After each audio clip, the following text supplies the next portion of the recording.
శంకర్ గారి ప్రీవియస్ మూవీస్కి భారతీయుడు టూకి ఏమాత్రం సంబంధం లేకుండా డైరెక్షన్ పరంగా చాలా జాగ్రత్త తీసుకున్నారని చెప్పాలి మన శంకర్ గారు. And there going to the video. Big spoiler alert of Bharateeyudu 2. Movie చూసిన వాళ్ళు మాత్రమే వీడియో కంటిన్యూ చేయండి. 1996లో వచ్చిన భారతీయుడు ఇప్పటికీ రిపీట్స్ మోడ్లో చూస్తామావా నేను. కానీ భారతీయుడు 2 చూశాక ప్రీవియస్ పార్ట్ రెప్యుటేషన్ని పోగొట్టారు. At the same time Bharateeyudu 3 announce చేసి శంకర్ గారు రోడ్డున పడ్డారనే చెప్పాలి. భారతీయుడు 2 మూవీ చూసిన వాళ్ళ తరపు నుంచి మిలియన్ మార్క్ క్వశ్చన్ ఏంటంటే, భారతీయుడు 2 అండ్ 3 ఎందుకండి, సింగిల్ పార్ట్లో కంప్లీట్ చేయొచ్చు కదా. అండ్ శంకర్ గారు పార్ట్ 3 చేసేంత స్టఫ్ అందులో లేదు, కానీ ఆయన ల్యాగ్ అనే స్పేస్ తీసుకున్నాడు. అండ్ మూవీ టైటిల్లో జీరో టాలరెన్స్ అన్నప్పుడే అర్థం చేసుకోవాల్సింది ఈ మూవీలో ఎంత స్టఫ్ ఉందా అని. అండ్ ఎస్పెషల్లీ మూవీ చూడాలి అనుకోవడానికి one of the main reason మూవీలో సౌరా సాంగ్. అండ్ ఆ సాంగ్ మూవీలో కూడా లేదు. సారీ ఎండ్ కార్డ్స్లో టీజర్లో కొంచెం చూపించారంతే. అండ్ మూవీలో come back Indian, go back Indian అనే స్లోగన్స్ మాత్రం never before ever after. And overall మూవీలో ఫన్నీయెస్ట్ థింగ్ ఏంటంటే, మన సేనాపతి గారు కళ్ళు మూసుకొని స్కాన్ చేయగానే 6 ప్యాక్ బాడీ వచ్చేస్తుంది. అండ్ హాస్పిటల్లో సర్జరీ చేసే సీన్ ఒకటి ఉంటుంది. అండ్ ఆ సీన్ శంకర్ గారే రాశారా లేక ఎవరైనా బలవంతం చేశారా ఆ సీన్ రాయమని. And I could not understand what happen. And part 3 కోసం వెయిట్ చేసేంత బేసిక్ స్టఫ్ కూడా లేదు ఇందులో గురువుగారు.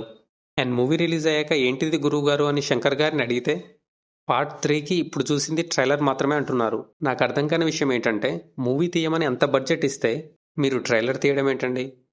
అండ్ ఇదే ఇలా ఉంటే రామ్ చరణ్ గారి గేమ్ చేంజర్ పరిస్థితి ఏంటో. అండ్ మూవీలో మెయిన్ లీడ్గా చేసిన కాజల్ గారు జస్ట్ 2 సెకండ్స్ కనిపిస్తారంతే. మిగతా ఫుటేజ్ పార్ట్ 3లో చూపిస్తారేమో.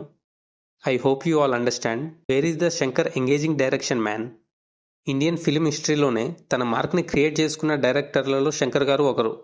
అండ్ రీసెంట్గా వచ్చిన ఐ మూవీ, రోబో 2.0 మూవీస్లో కొంచెం తడబడ్డారు, కానీ ఈ జనరేషన్ ఆడియన్స్కి సరిగ్గా తెలియకపోవచ్చు ఆయన గురించి.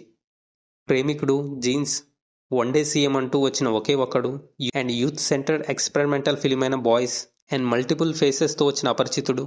శంకర్ గారి ఎక్స్పెరిమెంటల్ డైరెక్షన్కి ఎంత విజువలైజేషన్గా చూపించారంటే ఇప్పటికీ రిపీట్స్లో చూసేంత.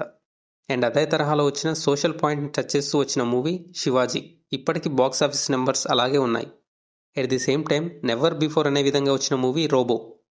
హాలీవుడ్ స్థాయి సినిమాని 2010లోనే కంపేర్ చేసే విధంగా విజువల్ వండర్ క్రియేట్ చేశారు. బట్ అలాంటి సినిమాలు తీసిన శంకర్ గారు ఇప్పుడు కనిపించడం లేదు.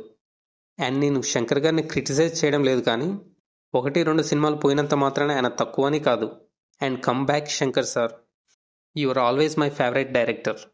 And we're all hope you Game Changer will be a change your destiny. And that's it guys, we will meet in a next video.